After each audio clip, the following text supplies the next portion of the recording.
you went on to do Deadliest Catch. Yeah. Right? Right. Was that like... How the hell did you end up Wait, with that? wait, real quick on that. Right. I went to China with him. Oh. Me and Tim went on a little right. China trip together, and it was awesome. That's where I got to meet him. Yeah, but I remember me and him went to lunch after we filmed something, and he's like, dude, I got this idea. I don't know how I'm going to do it, but I really want to do this show called The Deadliest Catch. And I was like, right. I'm like, you completely sound nuts. Did I tell you that there? Yeah, Really? you told me that, Yeah. and then you're like, dude, I'm going to try to do it when I go home. Right. And then next thing you know. Because we all know the show. Yeah. Right. It's fucking gnarly. Exactly. I mean, you can Right. get killed out there. Yeah, you absolutely could get killed So out there. what the hell were you thinking? What happened? I just wanted to be put. I again comes back to respect. Like I loved the show. I was a big fan of the show. Yeah. Loved the show. Me too. Love it. Yeah, knew all the captains, knew the storylines in and out, and I used social media where I was like, I know somebody out there knows somebody who knows somebody who knows somebody, and like I got a response from Steve Hernandez. You know? Yeah, and he's like, my buddy is one of like the deckhands on the Northwestern. Oh, Steve, he skates. The guy on the deckhand skates, right? He did for at one point. Okay. Yeah, I guess him and Steve did. Like, because I guess Steve grew up in Seattle. San Bernardino. Okay, somehow. So right. yeah, so Steve got me the contact information You for. probably met him through Brian London or something like that. Because sure, I think he was from up in that area. Oh really? Yeah. Because he was like, hit up my friend. Like my friend is on the show. Okay. Yeah, this guy Jake Anderson. Okay. You know, and so Jake, I reached out to him. It took me forever. It was funny. It took me forever to get a hold of him. And then when I finally did, he thought I was pitching him a show to do like with him. Oh. And I was like, no. Like I'm a camera guy. Like I come from skateboarding, and like I want to be on the Deadliest Catch. No I want to be way. a camera operator on Deadliest Catch. He's like, oh, okay.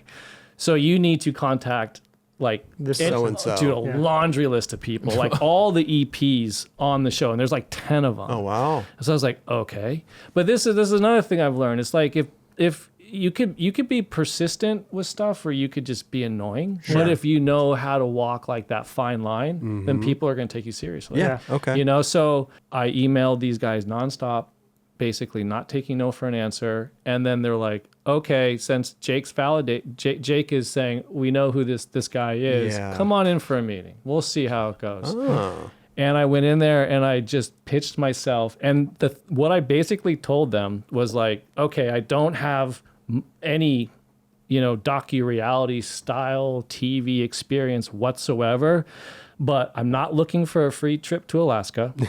And if you hire me, I guarantee you can forget about me. I will not complain. Yeah. I will not bitch and moan.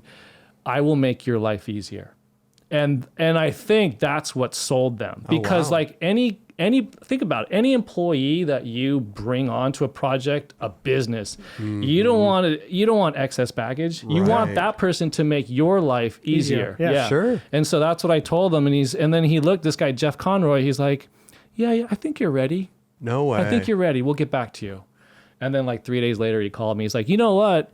We're gonna actually be doing this other show first called Axemen, and we'd like to see how you do. So we're gonna send you up, and we're gonna have you shoot Axemen before you shoot Catch. Okay.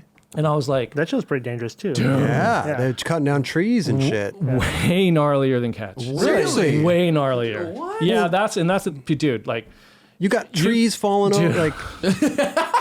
Now, let me ask you a question. yeah. Because you're married at the time, right? I was married. Yeah. What is your wife? Is she like Tim? Well, we didn't have kids yet.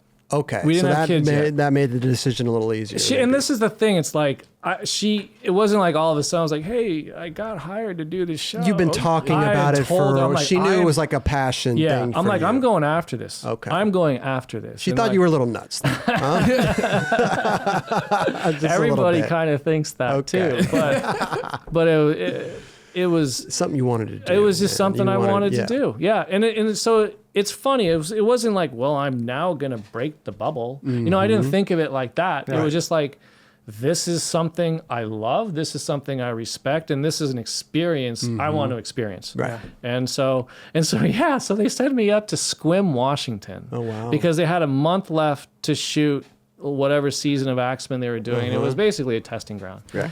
And dude, you could get hurt, maimed, killed like Everything. so many different ways on that show. Yeah, it's nuts. And so I mean, I obviously I did okay, but I mean, you just hear log, and then you look up, and like a log would come because they would cut down these trees, and they pull them up to like this center area. Okay, yeah. Well, like pulling it up, sometimes it would slip out of the chain, and that thing is just going to come barreling back down to where you are. And as like the new guy, like I was down in the field with the loggers, so that basically these types of shows are run in terms of like very small crews. There's 2 camera people, and then there's an audio person, and then there's a story producer. Okay. Like you have to have the smallest footprint possible when you go on to like a working logging site. You can't like have crews running around and stuff like that, you know? Because they'll get killed. Dude, it's just, the liability. The more people you have around, and then you're getting in their way. You're getting in their way. Yeah, it is literally like documentary, you know? So you just have to get embedded with them as best as you can. You have to document what's going on.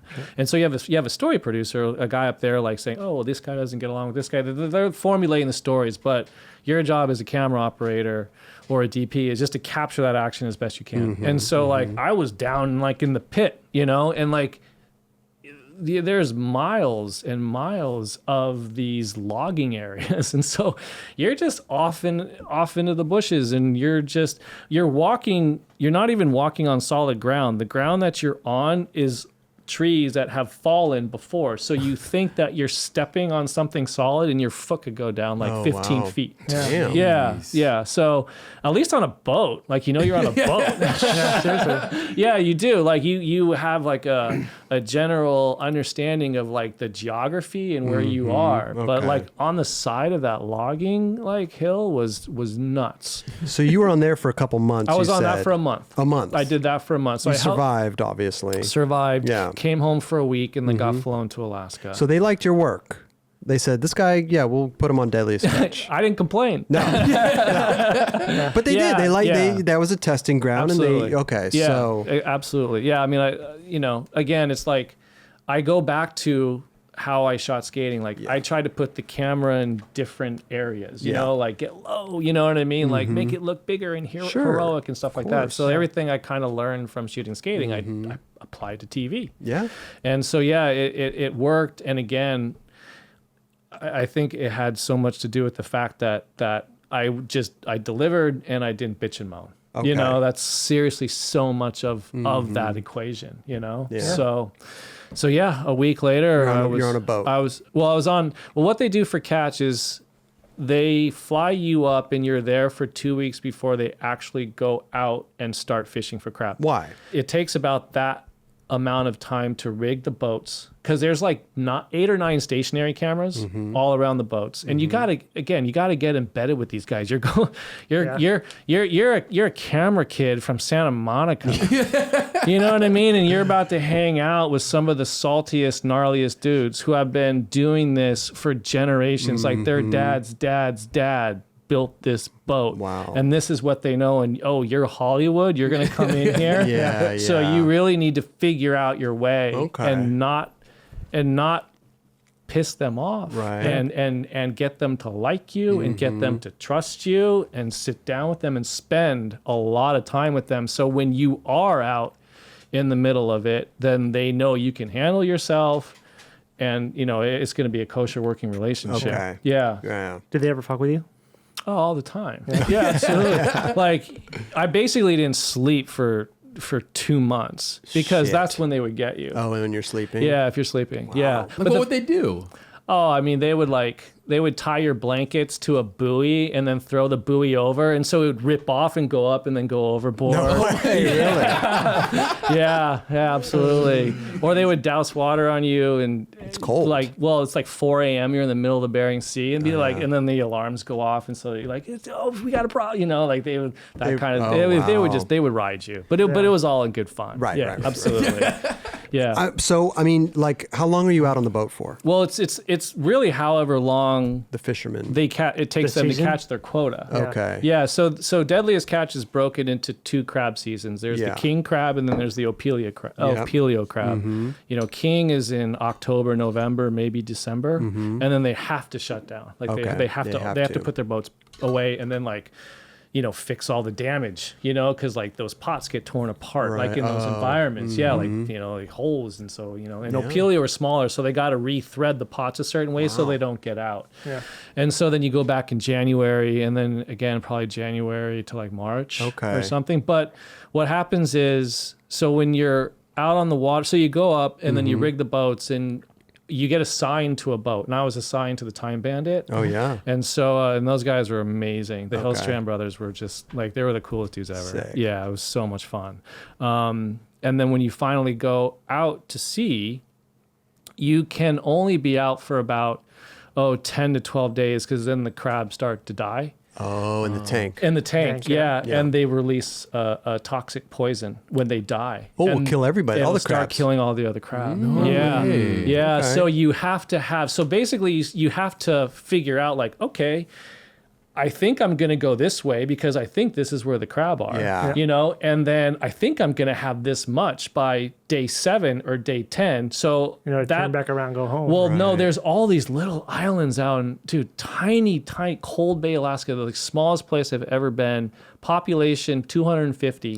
They all work at the processing plant. Oh, wow. Yeah. So like, there's all these little places like that exist that aren't on maps. You know what I mean? And they strategically kind of book like an offload session. Okay. You know what I'm saying? So like, and if you miss that, there's another boat that's going to come in, 6 hours, 12 hours later. So you cannot miss that offload. Yeah. So they kind of have to guesstimate how well they're going to fish, how much they're going to have, and then where they're going to be around day 10. It's a whole science. Dude, it's nuts. And the other thing that's crazy is they have like floating processing plants. And so you could be in the middle of the Bering Sea in like 40-foot seas, and you're tied up to this mobile processing plant, and you're just sitting there getting rocked for 20, because it takes about 24 hours to offload everything. Oh, shit. Yeah, and then they offload everything, and then they count it to make sure like the weights and all that kind of stuff, and then they go back out. Exactly. Man. So you could literally be on the water forever for the whole time if you're offloading to these floating plants. Yeah. Did you? I mean, like, it's dangerous. Right. Was there any incidents out there that you were? Dude, there was a couple. I mean, funny thing is, the first question people ask are like, "Are you tethered? Are you tied to something?" And like, that's the absolute worst thing you could be, because if you got 1,000-pound pot swinging over your head and that thing comes out of the can't move, and you're stuck, and that thing's coming down you, you're done. Right. Yeah. So you have to have complete free mobility. Yeah. And those shows are shot. That show is shot the same way Axemen is, where you've got a camera guy in the wheelhouse with the captain, like basically on him the whole time. Okay. Yeah. And then you have a guy on the deck. Right. And I'm like, if I'm going to do this show, I'm going to be on the deck. On the deck. Yeah. It's like, why else would I do this? So it's two of you on the boat. 2. Yeah. That's it. And then all those stationary cams. And you manage all those cameras too, like collecting all that What about the footage? story producer? The line. No, that's a really good question. So what you have a satellite phone, and so how many? There's like 6 or 8 boats within the show. You have a designated time every single day to call in to the, like, Original Productions was the production story notes. to talk about what's going on. And then those people who are geniuses at their job will say, okay, well, like, go this way with it, or go that, like, they would encourage you to produce like a segment in a way. Well, they would help guide it, because, like, again, you're not out there saying, hey, say that, you know what I mean? It's like, it's totally documentary style, but you do have to come back with stories. And like, if you watch that show, the main stories revolve around whether or not they're catching their crab, if there's any technical issues on the boat, or what the weather's like. Yeah. Every story will funnel under one of those 3 headers. Okay. And so you'll be like, well, the weather's been great. Okay, don't go that. You know what I mean? Yeah. So they'll help. So, but it's great. Like, and then you get like, hi, click, disconnect. You know what I mean? Because the service is so bad. So it takes probably like 3 hours. Calling back and forth to communicate what you did in the last 24. Yeah. And then you do it again the next day, and the next day, and the next day. And that's how they build the stories throughout the show. And they're just giving you just tapes and tapes and tapes and tape. Like, they're so how they deal with like the technical elements is you have probably like 5 or 6 cameras per so you have like 12 cameras that you can go. Those things get demolished, man. quickly. Yeah. And there weren't GoPros back then. No, there was no GoPros then. No, I was Just all like lipstick cams. No, we didn't even have those. I mean, this is when the Z Little handy cam Z7 came out, so it was still a tape-based camera. Yeah. But like The TRVs. oh man, I'm trying to think of what we used as the stationary ones. But those were, I wasn't super concerned with like the cameras because they're like, this is what we use. I'm like, okay, but they're all hooked up to decks that record, like on large, like 20. So you could pop that in and go get, 3 or 4 hours sleep while those are all recording. So you just knew you had to go back to those decks at a certain point and and then change out those modes. Okay. But what they do, and this was a great thing to be told when you have your first orientation when you land in Alaska. So they're like, there's a chance that your boat will sink, and there's a chance that you're going to go down with it. Wow. So make sure before They're in anything Ziploc bags. terrible happens. This is a waterproof Pelican that's like fluorescent orange or something, Put all your tapes in there, before like when you're done. When you're done, make sure you put them all in there because if the boat sinks, we'll find the Pelican. Oh, so you're so they were holding on to the Pelican the entire time. but like, don't worry about it. We'll find your footage. Right. But the Yeah. boat will go but down. but what you're saying is you're constantly just putting the tapes in the Pelican case. Yeah. You're not saying like, oh, in case of an emergency, dump all the tapes. You're constantly But they putting were the tapes. they were very concerned that you want the might footage. forget to do that, Oh, and then if an okay. accident happened, like the footage would get lost. Right. And I was like, yeah, well, okay, I see that, but I was like, wow, okay, yeah. But so what you do is there's a chase boat because if you watch the show, there's an angle like a faraway angle like the boat, of all the boats, Yeah. and so there's a chase boat that's basically Just gonna establish in shots. or yeah, whatever, exactly. Okay. But he's loaded up with gear, and he's got they basically it's like a floating like rental house. wow. And they got tons of cameras sitting by. They got tons of tape stock, Crazy. and they'll do that. So that chase boat is it's at the most it's 24 hours away from you. Usually around 12. Because they have to be responsible for the whole fleet, and so they'll make a rendezvous point with you, and if you have any gear that you need to give them and get back, or after your Pelican fills up, they show up and you throw it into the ocean, and they pick it up like a fish it crab up. pot, Yeah, and right. they take the footage. No way. Yeah, so basically every week or so, you have a rendezvous point with the chase boat. So you're not just sitting on 2 months worth of stuff. Of course. Yeah, but that's how they get Yeah, it. start cutting- I mean, they can't board your boat. You Yeah. know, like the They're condition, working. the conditions are insane. Yeah. No, you And can't you can't tie a boat up Right. next to a boat Yeah. in the middle of the Bering That's Sea. true. Yeah. And so you're like, okay, here you go. Like, hopefully this is cool. And I Hopefully mean, it's waterproof. yeah. Could you it's imagine So crazy. trying to go through all that footage and like edit the fucking show? Oh, yeah. Jesus Christ. Yeah. Like No, I get pissed couldn't. editing this show. Like, can you imagine? You're an editor too. I mean, That's why I don't do it anymore. Dude, oh my And then goodness. dumping it into the ocean like Roger That's and Chris. just, Yeah. I just couldn't. They're like, they told me that. I'm like, how? I'm gonna do what? Yeah. They're like, yeah, they're gonna throw it into the ocean and we're gonna scoop it up. I was like, That's insane. I was like, well, this is season 7, so They gotta know what they're doing. They do at this point. But I mean, what a great opportunity, Dude, though. I you mean, know? yeah, and guys got seasick. I mean, other camera guys got drowning. airlifted out. Oh, wow. They had to be replaced. You know, I mean, Crazy. like I was able to weather that first initial storm, no pun intended, Yeah, really, and then yeah. get my sea legs, and I was good. fine. I was good, and I think very many people could say they experienced something. Sure. Like that. Oh my right? God. You know what I mean? Yeah. So- I've gone fishing on a lake. Well, you're from the Boo. It was a lake. Yeah. It was a lake. Though. It wasn't any waves. It was amazing, and I'm very glad I did it. Yeah? And I didn't want to do it again. No.